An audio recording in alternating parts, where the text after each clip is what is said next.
आपण बघितलं की सुनेत्रा पवार यांच्या शपथविधीनंतर सुनील तटकरे हे सगळ्याच नेत्यांच्या टार्गेटवर आहेत. शरद पवारांच्या राष्ट्रवादीचे काही नेते असतील किंवा विरोधकांच्या टार्गेटवर आहेत. तर दुसरीकडे राष्ट्रवादीत सुरू असलेल्या अंतर्गत हालचालींवरून रामदास कदम यांनीही सुनील तटकरे यांचा समाचार घेतलाय.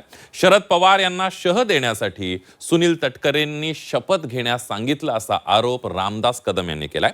तर शपथविधीवरून वाद निर्माण करणं चुकीचं असल्याचं म्हणत फडणवीसांनी कदमांना फटकारलंय. बघूया.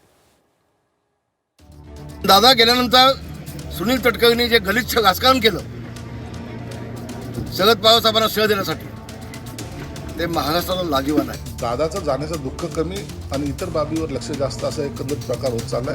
म्हणून आम्ही आता त्याच्यावर भाष्य करणारच नाही. बऱ्याच दिवसांनी रामदास कदम खरं आणि योग्य बोलले असं मला वाटतं. सुनेत्रा पवारांच्या शपथविधीवरून रामदास कदम यांनी सुनील तटकरे यांच्यावर तोफ डागली आहे.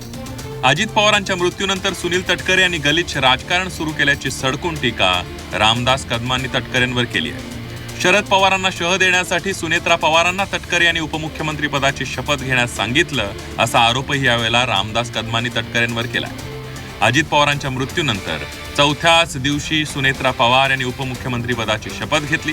दरम्यान याच मुद्द्यावरून रामदास कदम यांनी तटकरेंना धारेवर धरलंय.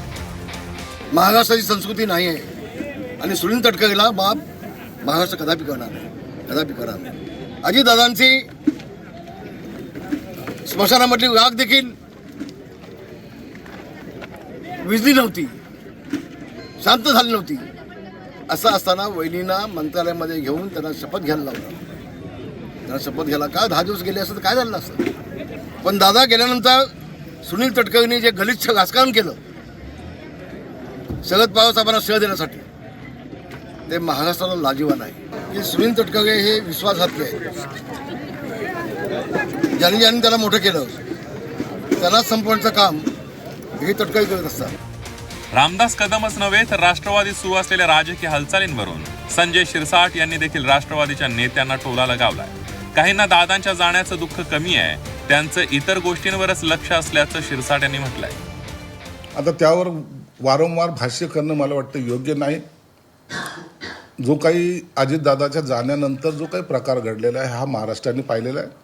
म्हणून आता वारंवार त्या गोष्टीला छेडणे म्हणजे दादाचं जाण्याचं दुःख कमी आणि इतर बाबीवर लक्ष जास्त असा एकंदरीत प्रकार होत चाललाय. म्हणून आम्ही आता त्याच्यावर भाष्य करणारच नाही. बऱ्याच दिवसांनी रामदास कदम खरं आणि योग्य बोलले असं मला वाटतं. रामदास कदमांच्या वक्तव्याचा मुख्यमंत्री देवेंद्र फडणवीस यांनी देखील समाचार घेतलाय. शपथविधीवरून सुरू असलेला वाद निरर्थक असल्याचं म्हणत फडणवीस यांनी रामदास कदमांना सुनावलंय. तसंच दादांच्या मृत्यूवरून सुरू झालेलं राजकारण बंद झालं पाहिजे अशा भावनाही फडणवीसांनी यावेळेला बोलून दाखवल्या. जो काही वादविवाद होतोय हा अतिशय निरर्थक अशा प्रकारचा आहे, अतिशय चुकीच्या अशा प्रकारचा आहे. प्रत्येक व्यक्ती केवळ स्वतःचं राजकारण याच्यात कसं पाहता येईल हा प्रयत्न करतोय, हे अतिशय चुकीचं आहे. बघा, शेवटी राज्याचे उपमुख्यमंत्री, राज्यातले एक अतिशय प्रसिद्ध व्यक्तिमत्व असलेले एक मोठे नेते अजितदादा पवारांच्या रूपाने दुर्दैवाने आपल्यातनं निघून गेले.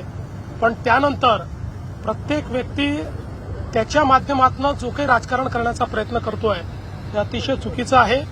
अशा प्रकारचं खालचं राजकारण बंद झालं पाहिजे. तर तिकडे शेकापचे जयंत पाटील यांनी देखील शपथविधीवरून सुनेत्रा पवारांवर टीका केली आहे. 15 दिवसानंतर शपथ घेतली असती तर बिघडलं असतं का असा सवाल जयंत पाटील यांनी उपस्थित केला होता. दरम्यान त्यांच्या टीकेला आता राष्ट्रवादीकडून देखील प्रत्युत्तर देण्यात आलंय. ज्या दिवशी जळते त्याच दिवशी बाई जळीत झाल्यानंतर घराच्या बाहेर पडते आणि शपथविधी घेते. हे कोण हिंदू धर्मामध्ये आहे काय? जे हिंदू हिंदू बोलून मतं मागताय त्याला हे बोलण्याला त्याला काय त्याला लाज लज्जा राहिली नाहीये.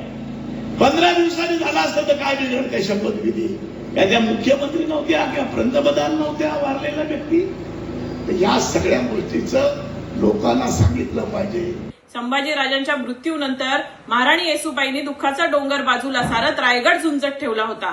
अजितदादांच्या जाण्यानंतर राष्ट्रवादी काँग्रेस पक्षाची देखील तीच अवस्था झाली होती. ज्या राष्ट्रवादी काँग्रेस पक्षासाठी दादांनी रात्रीचा दिवस केला, रक्ताचं पाणी केलं, तोच राष्ट्रवादी काँग्रेस पक्ष हा चे कार्यकर्ते आणि पक्ष हा पोरखा झाला होता. अशा परिस्थितीमध्ये एका सुविद्य पत्नीचं कर्तव्य पार पाडत त्या पक्षाची गडी बसवण्यासाठी, कार्यकर्त्यांना धीर देण्यासाठी, कार्यकर्त्यांच्या आग्रहास्तव सुनेत्रा वहिनींनी त्या ठिकाणी गटनेतेपद आणि उपमुख्यमंत्री पद स्वीकारले. परंतु ज्या रायगडच्या भूमीने नेहमीच महिलांचा सन्मान केला, मासाहेब जिजाऊंना राज्यकारभार करताना पाहिलं, त्याच रायगडच्या पुरोगामी भूमीतील एका सुपुत्राने आदरणीय वहिनींवर अशा पद्धतीची टीका करणं हे रायगडच्या मातीला कधीही शोभणारं नाही आहे. सुनेत्रा पवारांच्या शपथविधीवरून सुरू झालेलं राजकारण थांबण्याचं नाव घेत नाहीये. रामदास कदमांनी शपथविधीवरून थेट सुनील तटकरेंचे वाभाडे काढले. त्यामुळे रामदास कदमांना सुनील तटकरे काय प्रत्युत्तर देणार हे पाहणं महत्वाचं ठरणार आहे. प्रणव पोळेकर, झी 24 तास, रत्नागिरी.